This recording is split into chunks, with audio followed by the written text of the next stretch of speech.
Hello and welcome to the Winning in Life podcast. This is David, your friend. I'm here every Wednesday, apart from the Wednesday when we have the Mid-Bygrass Show. Now, we've been unpacking the year of increase so far in practical terms. No hype, not just theory, but real applicable growth.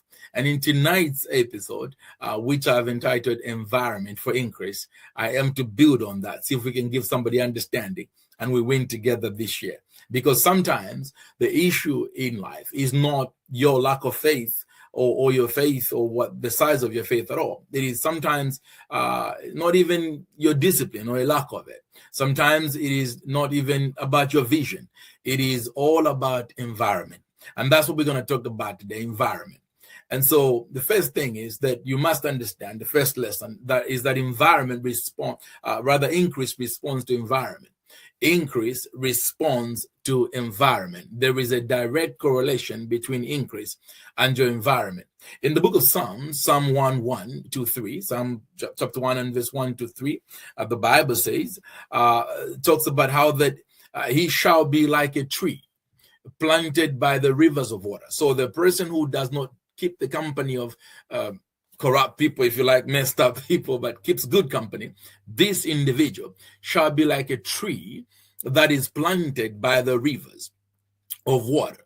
And when there's a difference between bringing a cup of water and watering a plant and a plant that is planted at the source or by the river or where the actual fresh water comes from the source.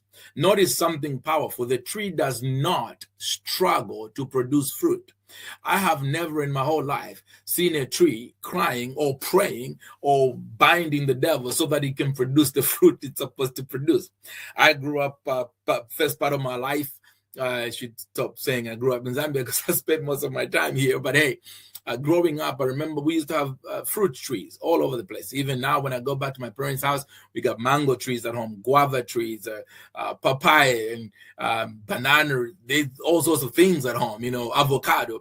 And so if you wanted a fruit, you just go up the tree and you get the fruit. Now, I never in my whole life saw a single tree praying that it will produce mangoes. I never saw a mango tree going Shandai, Shaka Zulu, Shaka Khan, all that I may produce mangoes. No, because it came natural, because it was meant to produce fruit.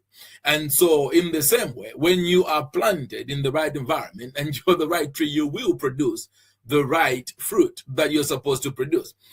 All the tree does is simply remains planted in the right environment. Increase, you see, is natural in the right atmosphere. Increase in the right atmosphere is absolutely natural. And here's the thing: you cannot expect consistent increase in a consistently draining environment. So you cannot expect consistent increase when you are consistently in a draining environment. Environment includes the people around you. You might be wondering what I'm talking about. I'm not talking about global warming tonight. When I'm talking about environment, it's Einstein who said insanity is doing the same thing, expecting a different result. So you cannot be in a messed up environment and expect to have increase in your life this year. Yes, this is a year of increase, but you're going to have to do your part. You see, your environment includes the people that you surround yourself with, the people that you hang out with, the people that you spend time with, the people that you listen to, the voice that you're listening to, the conversations that you entertain. Your environment involves the content that you're consuming, whether it's digital content or media or online content or television, whatever. This is all part of your environment. The environment also involves your culture, the culture that you actually tolerate. So, because there's the different cultures going around there's nothing you can do about that. But I'm specifically talking about the culture that you tolerate to be in your life or around you. And your environment also involves the physical space in which you live. That is your environment, your studio, your office, my environment here, where my studio, that's my environment right now. Wherever you are, your physical space forms part of your environment.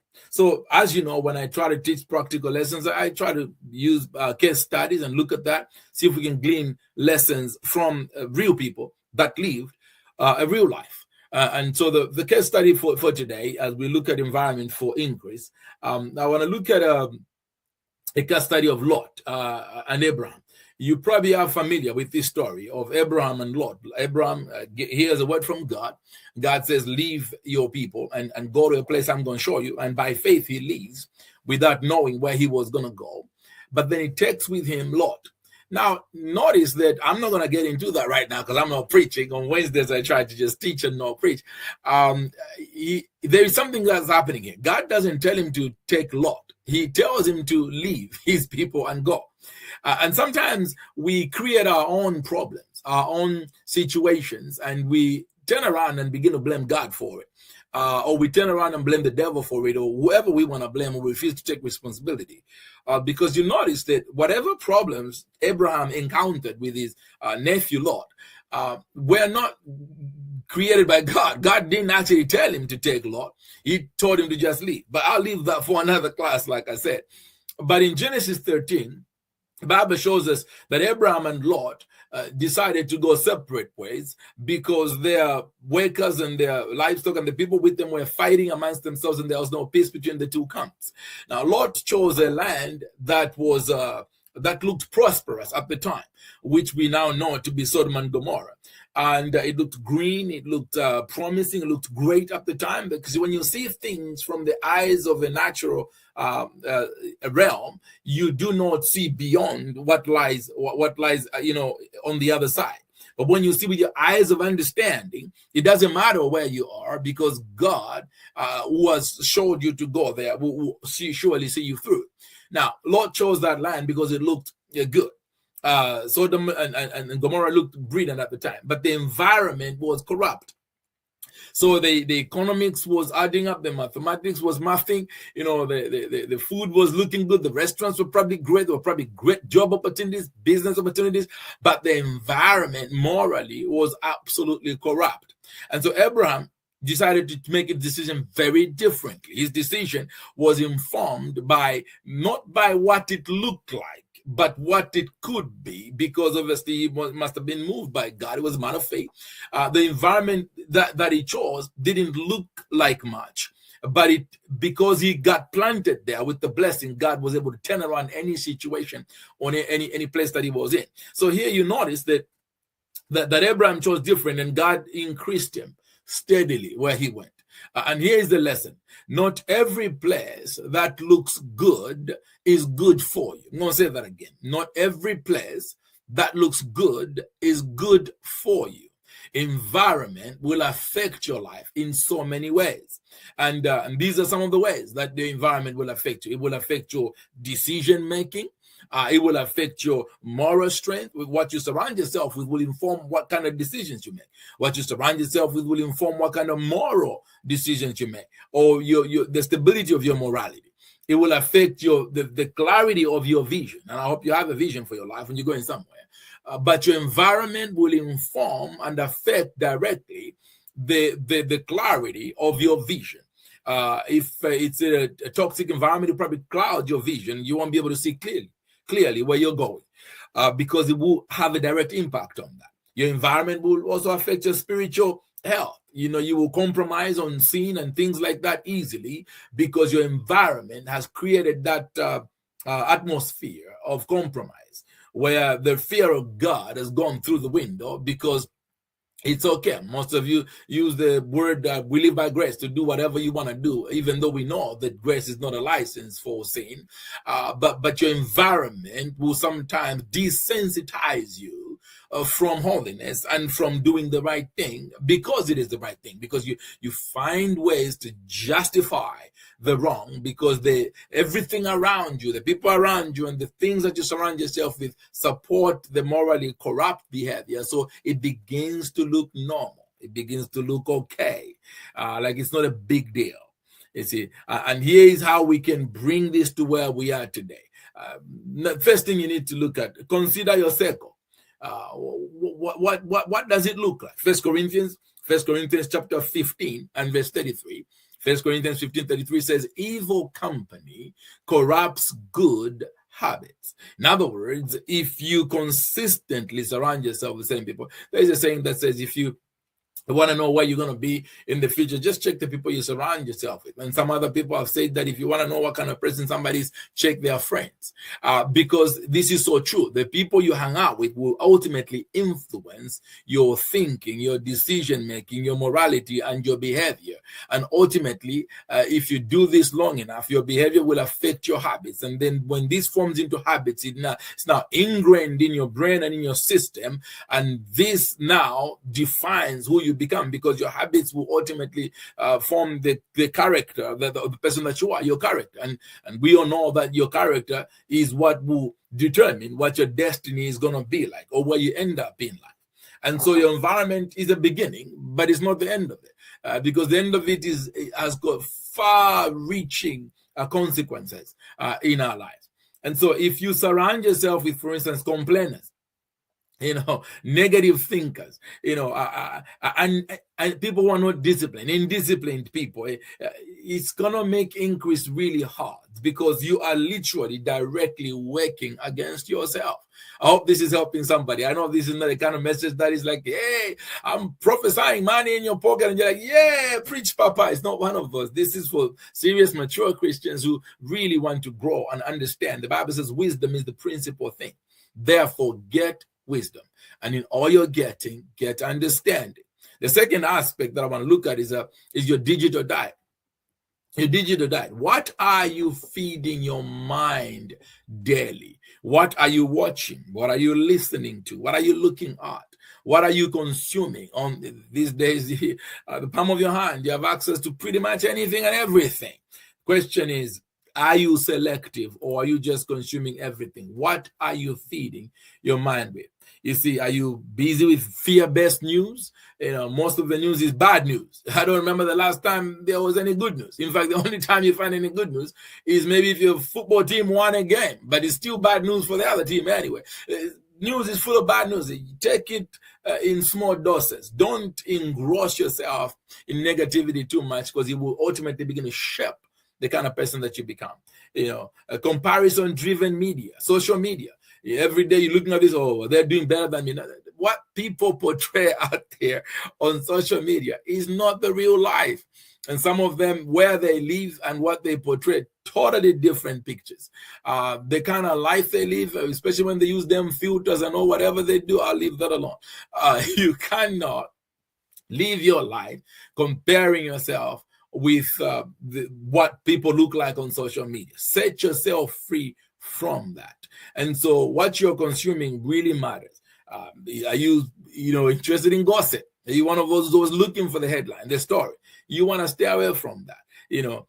Growth, truth, wisdom, that's what you're looking for. This is the kind of environment that will take you to your wealthy place, that will increase you more and more. And so there is nothing wrong with the digital world and social media and whatever. It's about your choices. You must be selective if you want to get ahead in life. You can't just consume everything and anything. You must be extremely selective, especially because it's just so available out there. But with that availability also comes a lot of toxicity. That means available toxicity out there. Let's see if we can go to the third one. Your physical odor. So cluttered spaces create cluttered thinking. I'm going to say that again. Cluttered spaces create cluttered thinking. Order increases clarity. If you have order, you have more clarity. When there is chaos, you don't even think straight. You don't think right. See, small improvements in your environment often unlock large improvements in your productivity. Sometimes just do a little cleanup somewhere, maybe your desk, maybe your living room, or wherever you spend most of your time. Do a little cleanup and you will see big changes happening in how productive you will become, because there will be less distractions around you, because you can focus more, you can focus better when you clean up your environment, the environment around you. Let's see if we can break this down a bit further. In this part, I want to see if we can look at how you can intentionally curate your environment. How can, David, you're saying about environment, that sounds great, and I want to do that, but how can I curate my environment. And some of us have this tendency of blaming everybody for everything, and we never take responsibility, to the point that we say, oh, I'm like this because of this. I'm like this because I grew up like this. I'm like this because of what they did to me. I'm like this because of which school I went to or which school I didn't go to, and all these kind of things. But what I want to do today is I want to see if we can bring that to yourself. See if you can take responsibility. And when you do that, you will begin to see a shift. You see, every time you negate to take ownership of your actions or your decisions, you rob yourself of the power to change your situation. Because what you're saying is, it is not me that did this to me, therefore I am not the one who can reverse this. So you are expecting them, or whoever them are, to reverse what is going on with you. But if you take responsibility and you say, look, this is me, and even if it's somebody else who did it to you, you said to, you're honest to yourself and you say, I allowed it, I accepted it by virtue of letting it happen to me. Now, some things that happened to you, I know you didn't let them happen, you didn't allow them, but even then you turn around and you say, it happened to me, but I refuse to let it define my life. I refuse to let it give me a space in a little corner where I'm going to sit for the rest of my life. And my prayer for you, if you have been a victim of any kind of abuse or neglect, is that God will bring healing to you, and that He will help you understand that it is not your abusers that will come back to rescue you. That's what I'm trying to say here. Take responsibility for your life and say, yes, they did this to me, but now it's my turn to drive my own life towards my destiny. And with God's help, I can do this. So let's see how you can curate your environment. Okay, so ask yourself this as we get into this one. Who is influencing my mindset right now? Who do I listen to? Who is influencing my mindset? That's a good question. You don't need to type it in, but ask yourself that question. Second question I want you to ask yourself is, what is shaping my emotions every day? So what is shaping my emotions daily? Ask yourself, does my environment support who I want to become? Does my environment right now, my current environment, does it support who I want to become? When you answer those questions, you've already started curating your environment, because these are questions that will unlock the answers that will propel you to your destiny. Because after you ask these questions, then you move into the next segment, which is practical steps that you can take to mitigate this or change your environment altogether. I believe with all my heart that you don't have to end up how you were born or how you were raised. You can change your life forever. This is why I'm a big supporter, promoter, teacher, lecturer, whatever you can put bracket in there, of promoter of neuroplasticity. I run transformational thinking summits because of that.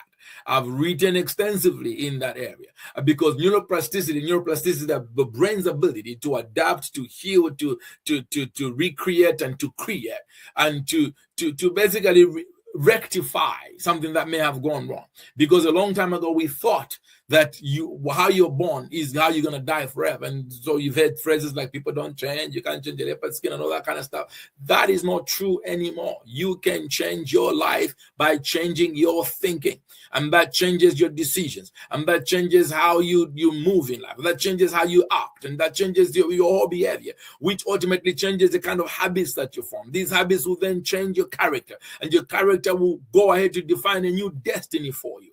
And so after you ask yourself those questions about yourself, now you need to begin to do it. Number one, audit your cycle. Take a friend or whatever, frenemy, acquaintance, audit, and ask yourself, who's draining me every day? The different types of drains. It could be emotional drain, financial drain, whatever it is, draining your peace. But who is draining me on a constant basis? Ask yourself and begin to look at these things. Ask yourself, who sharpens me? Who, when I interact them, I feel like I want to go. I'm ready to go. Who sharpens me? Spend more time with this and spend less time with the drainers. Okay, and then after this, then do the second thing. So the first thing is take an audit. The second thing is you must clean your mental inputs. Clean your mental inputs. What do I mean by that? Unfollow what triggers comparison. For instance, if, for instance, every time you go to Facebook, you're always intimidated or you want to be like this, just don't look at it anymore. Unfollow it, block it, whatever, and move on. Clean up your mental input. What you're listening to, what you're watching, what you're looking at, whether it's social media or Netflix or whatever, YouTube, just clean that up and limit negativity as much as you can. Cut out the junk, cut out the toxic, increase wisdom content instead. It might be boring, it might be less exciting than the gossip, but it will do you good, I promise you. Number 3 thing that we're going to do is improve your physical space. So just one physical space. So this week, make a decision. I'm going to improve just one physical space. Just pick one. It could be your desk, or it could be your bedroom, or it could be, I don't know, your kitchen, or it could be your driveway, it could be your garden. Just pick one. It could be your car.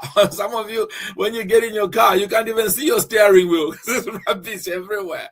I don't like a dirty car, but whatever you're going to pick something that you're going to tidy up and clean and start from there. Small steps, it could be your bedroom, whatever it is, your office, the order invites clarity in your life.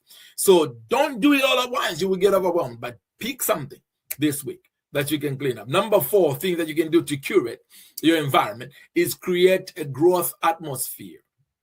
Create a growth atmosphere. What do I mean by that? For instance, add a scripture on your wall, or somewhere where you can easily see it. Structure some quiet time in your life. You can't always be in a busy environment, noisy everywhere. Some of you can't stand to be in a quiet place. You always have to have noise. When you're cooking, there's music, there's noise. Even when you're going to sleep, you're still listening to things until you fall asleep. There's noise every time, everywhere. And you have no quiet time. It's not good for you. In fact, it's not even good for your neuroplasticity, because your brain has no chance to recover and to heal and to get better. So you're actually fighting against yourself. Find yourself some quiet times, or curate some quiet times as you curate your environment. And also make some time to learn every week. Learn something new, whether it's a language you're learning or a game of chess or whatever it is. Learn something new. Give yourself the opportunity to grow every day. Even if it's 1 minute, 2 minutes, 3 minutes, do something that will add value to your life. Here is a key truth. You do not rise to your intentions. Listen to this. You do not rise to your intentions, okay? You rise to the level of your environment. I'm going to say that again. You do not rise to your intentions. You rise to the level of your environment. Your environment will determine how much or how far you rise. It is not your intentions. Many of us mean well. We want great things. Nobody wants to fail. I mean, if that's you need more help than me. But most of us want to do well. We aim for good things. We want the very best, but our environment keeps dragging us down and is letting us down. You imagine yourself as a crab. Okay, if you want increase, listen, upgrade the space around your life. If we upgrade the space around your life will upgrade automatically. If you think of a crab, for instance, a story is said of a man who went to buy a fish tank. And when he went there, he found that one of the fish tanks had no cover on it, but it had loads of crabs in it. They were moving around, very active, some of them climbing. And he said, are they not going to escape? Why are you not covering the crab tank? And they said to him, oh, no, we don't need to cover the crab tank, because crabs do not allow other crabs to leave. So in other words, every time one crab tries to climb up, the other ones pull him down. And some of you have been in environments like this where there's a crab culture around you. I pray God will help you escape such a culture. This is an environment where every time you share an idea, they put you down, oh, it's not going to work. They'll shoot you down and you're now just depressed. You don't even want to do it. That is a crab culture, crab environment. And I hope you are not the crab that is busy pulling other people down. God forbid. There are some cultures which are just built around crab culture. They will never celebrate other people's success. If they see you going up, they will do everything they can to bring you down, to kill your dream, to discourage you. In fact, some of them even pray that you fail. They are just praying, oh, I hope it doesn't work. That's witchcraft. That's not even prayer. Stop it if you're doing that. But the crab culture environment is killing many dreams. And if you find yourself in such an environment, I pray God will help you escape. Only by a miracle will you escape, and you must fight hard, because it's not easy to get out of the crab tank when there are other crabs pulling it down. It will take sheer power, determination, and the absolute tenacity. You're going to have to be determined this year to say, this is my year of increase. Nothing and nobody is going to hold me down. I'm getting out of here. And whatever you do, push back and kick back as they try to pull you down, and cover your ears and don't listen to the naysayers, and stay focused with the razor sharp focus like a flint, and move forward, forgetting the path, pressing forward towards your goal. May God help you and give you God's speed so that you can come out, because I am determined to take with me as many as I can this year, all the way to the top. Listen, you were meant to be a blessing.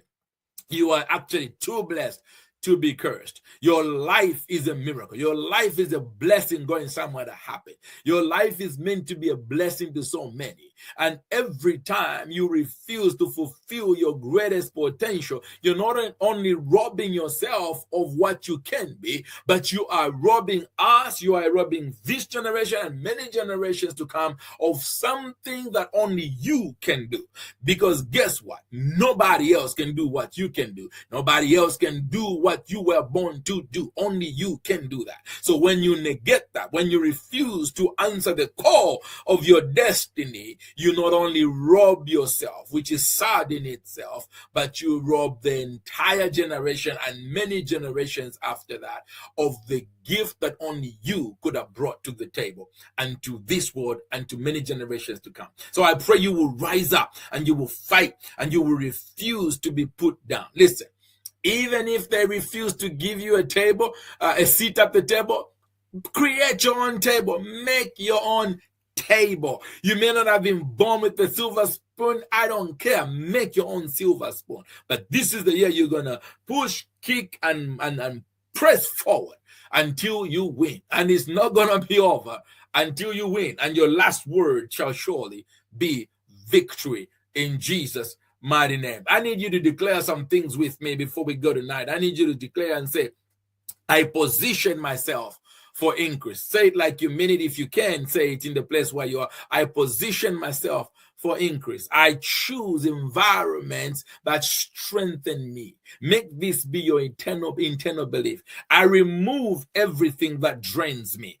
Do this consciously, deliberately. I remove everything that drains me. This is my year of increase. Nothing and nobody will pull me down. I refuse to give the crabs permission to put me down. I will step on them and jump on up and rise up and get out of that environment that has been stifling me, because God's got my back. He's on my side and I have the blessing on me. I am too blessed to be cursed, and nothing and nobody can stop that.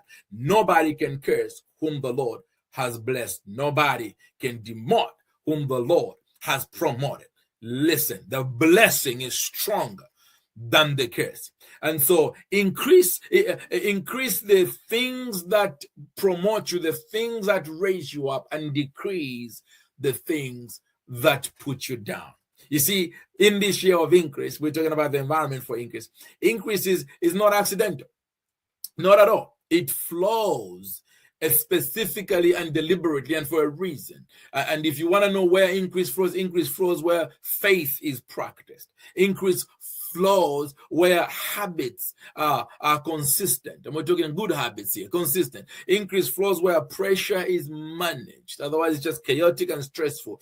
Pressure must be managed. Then increase will flow. Increase flows where there is an environment that is aligned with your vision and where you're going. There, increase will flourish. And so, my friends, my family, listen, wherever you're joining us from in the world, position yourself and your atmosphere wisely. Position your environment wisely. And this is how you win in life. Father God, I thank you for these, your precious children. I pray that you bless everybody listening to the sound of my voice today, wherever they're joining me from in the world, that they will increase more and more. We pull down strongholds that may be holding any of us back right now. We pray that you will give us the wisdom, the strength, and the courage to rise above our distractions, rise above toxicity, rise above environments that are designed to block us or stop us from reaching our goal and get into our intended purpose. We thank you for the blessing, which is stronger than the curse. We receive the blessing tonight. I pray now, Lord, as we close, that you bless everybody listening to the sound of my voice right now, that you will increase them more and more in Jesus' mighty name. We give you praise. We give you glory. Listen, guys, thank you so much for joining me on this Winning in Life podcast. I don't take it for granted. I appreciate you. I look forward to seeing you again next week when we go live again with another Winning in Life podcast. And I pray and hope that this has been a blessing to you. Until next time, stay blessed and see you soon. Winning in Life.